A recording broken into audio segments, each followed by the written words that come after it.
నమస్తే డాన్ మీడియాకు స్వాగతం.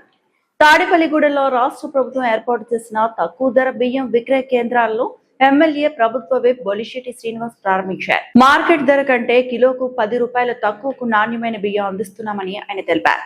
రాష్ట్ర వ్యాప్తంగా 500 రైస్ మిల్ పాయింట్లు, 115 రైతు బజార్ల ద్వారా ఈ విక్రయాలు జరుగుతున్నాయని చెప్పారు. రేషన్ కార్డు కలిగిన కుటుంబాలకు నాణ్యమైన బియ్యాన్ని అందించడం ప్రభుత్వ లక్ష్యమని, రైతుల నుంచి నేరుగా ధాన్యం కొనుగోలు చేసి ప్రజలకు తక్కువ ధరకు అందిస్తున్నామని వెల్లడించారు. వైసీపీ ప్రజల పట్ల బాధ్యతగా వ్యవహరించాలని సూచించిన ఎమ్మెల్యే ప్రతిపక్షం అసెంబ్లీకి వచ్చి ప్రజా సమస్యలపై చర్చించాలని కోరారు. రాష్ట్ర అభివృద్ధి సంక్షేమం కోసం ప్రభుత్వం కట్టుబడి ఉందని ఆయన స్పష్టం చేశారు.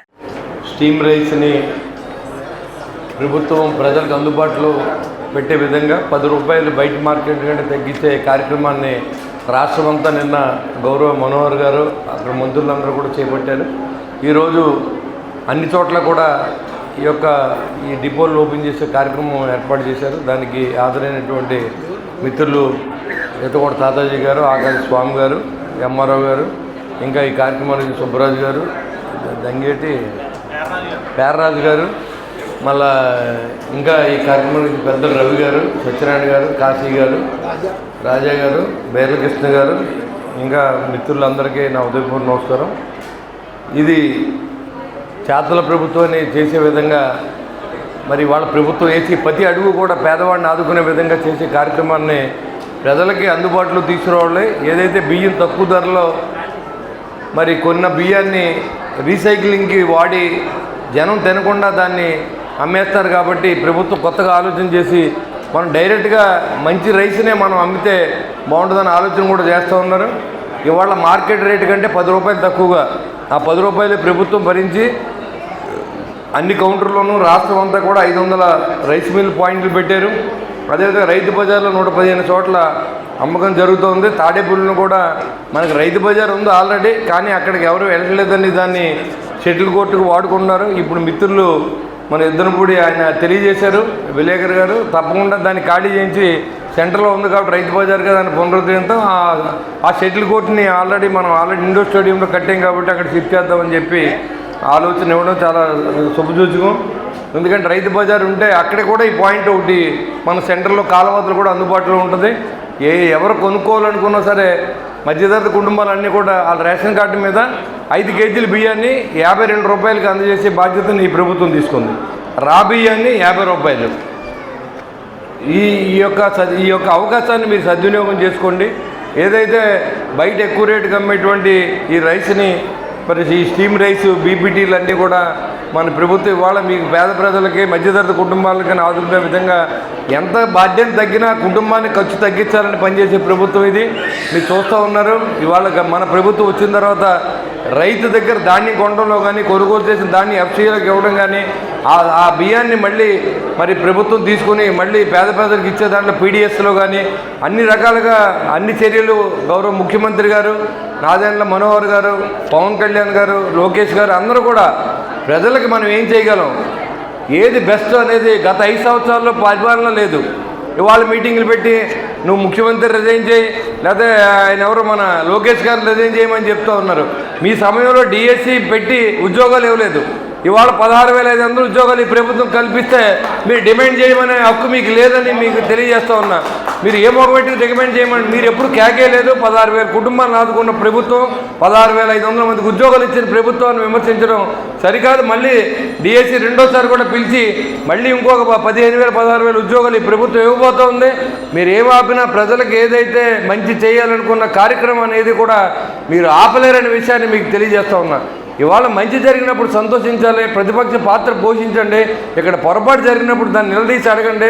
అంతేగాని ప్రతి దానికి రప్చర్ చేసి మంచి జరిగినా చెడ్డ జరిగినా రోడ్డు ఎక్కి పోరాటం చేయాలి అనే ఆలోచన ప్రజలను తప్పుదోవ పట్టించే ఆలోచన వైఎస్ఆర్సీపీ చేస్తూ ఉందని మీకు తెలియజేస్తూ ఉన్నా. గౌరవ ముఖ్యమంత్రి గారు అన్న మాట ప్రకారం ఈ సంవత్సరంలో భోగాపురం ఎయిర్పోర్ట్ ఇస్తే వచ్చే సంవత్సరం పోలవరం ఇస్తాం. నెక్స్ట్ 24వ సంవత్సరానికి అమరావతి నగరాన్ని పూర్తి చేస్తాం. ఈ దిశగా మేము ఇచ్చిన హామీలన్నీ కూడా మరి గౌరవ మన ప్రధానమంత్రి గారు కూడా చెప్పడం జరిగింది. బాగా అన్ని రాష్ట్రాల్లో కంటే కూడా మన రాష్ట్రంలో అభివృద్ధి చెందుతూ ఉంది. అందరూ కూడా పెట్టుబడులు ఇక్కడ పెడతా ఉన్నారు. పెట్టుబడులు వచ్చే ఉద్యోగాలు వస్తాయని మన ముఖ్యమంత్రి గారు ఆలోచిస్తూ ఉంటే ఇక్కడ వ్యాపారస్తుల్ని భయపెట్టడం, లేకపోతే ఇండస్ట్రీలు పెట్టాలనుకున్న వాళ్ళు భయపెట్టడం, ఇక్కడ ఉన్న ఇండస్ట్రీలను తీసుకెళ్ళి వేరే చోట పెట్టి ఏర్పాటు చేసినటువంటి గత ప్రభుత్వాన్ని మనం అందరూ చూసాం. ఇవాళ మన యువత ఎక్కడికో వెళ్ళి ఉద్యోగాలు ఎత్తుకోవాల్సిన అవసరం ఉంది. ఒక గవర్నమెంట్లోనే కాదు, ప్రభుత్వంలో ఒక ఇండస్ట్రీ పెడితే ఒక 200 ఉద్యోగాలు 100 ఉద్యోగాలు వస్తాయి. అలా ఇండస్ట్రీస్ ఆహ్వానించాలి. అలా ఇండస్ట్రీ పెట్టే వాళ్ళకి అన్నీ కూడా ఒక రోజులో మన పర్మిషన్ ఇస్తానని మన గవర్నమెంట్ సిద్ధంగా ఉంది. దీన్ని వాడుకోవాల్సిన అవసరం ఉంది, ప్రజల్లో తీసుకెళ్ళాల్సిన అవసరం ఉంది. అది మానేసి ఇక్కడ అభివృద్ధి చెందకూడదు, ఇక్కడ ఇండస్ట్రీస్ రాకూడదు, ఇక్కడ వ్యాపారం జరగకూడదు, పరిపాలన జరగకూడదు. చేసిన ప్రతి దాని మీద మీరు చేయరు, చేసి వాళ్ళు చెడగొడతారు. కానీ గడ్డి మేడ దగ్గర కుక్కలాగా తయారైంది వీళ్ళ యొక్క పరిపాలన. పాత 5 సంవత్సరాలు మీరు చేశారు, చూశారు మీరు ఎలా పరిపాలించాడు జగన్మోహన్ రెడ్డి. ఈరోజు చంద్రబాబు నాయుడు గారు ఒక అనుభవజ్ఞుడు. వచ్చిన తర్వాత ఆర్థికంగా ఇబ్బందులు ఉన్నా సరే సంక్షేమంతో పాటుగా అభివృద్ధిని పరుగులు పెట్టించిన ప్రభుత్వం మీద బురద చల్లడం ఎంతవరకు కరెక్టో కూడా మీరు కూడా ఆలోచన చేయాలి. ప్రజలకు అన్నీ గమనిస్తూ ఉన్నారు, ఏది మంచి జరుగుతోంది, ఏ పరిపాలన జరుగుతోంది, ఇప్పుడు వచ్చిన తర్వాత అధికారులు ఎలా పనిచేస్తూ ఉన్నారు అనేది అన్ని సాక్ష్యాధారాలతో సహా ఉంటాయి. ఇంకా అది మానేసి మీరు అవి మానేసి ఏదో మాట్లాడి ప్రజలను తప్పుదోవ పట్టించి ఇక్కడ ఏదో జరిగిపోయిందని చెప్పి ఇక్కడ అస్థిర ప్రభుత్వాన్ని ఏర్పాటు చేసే దిశగా వేసే 10 అడుగును కూడా ప్రజలు ఖండించాలని చెప్పి నేను మనస్ఫూర్తిగా కోరుకుంటూ ఉన్నాను. ఇవాళ మీకోసం, ఇవాళ పేద ప్రజలు ఏదో ఇవాళ ఛాంబర్ ఆఫ్ కామర్స్ వీళ్ళు ఎప్పుడు కూడా కందిపప్పు అమ్మినా ఇంకొకటి అమ్మినా ఏది షార్ట్ అవుతుంది ఛాంబర్ ఆఫ్ కామర్స్ తాడేపున్న వాళ్ళు ఆ లాభాన్ని వదులుకుని ఇక్కడ కౌంటర్లు ఏర్పాటు చేయడం నేను చూశాను చాలాసార్లు. గత 5 సంవత్సరాలు అలాంటి కార్యక్రమాలు ఏం జరగలేదు. 2014-19 వరకు ఉన్న చంద్రబాబు నాయుడు గారి కూటమి ప్రభుత్వంలో జరిగింది.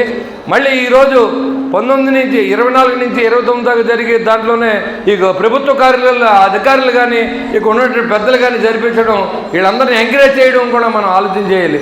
ఇవాళ ప్రతి మిల్లరు హ్యాపీగా ఉన్నాడు, ప్రతి రైతు హ్యాపీగా ఉన్నాడు, ప్రజలు హ్యాపీగా ఉన్నారు.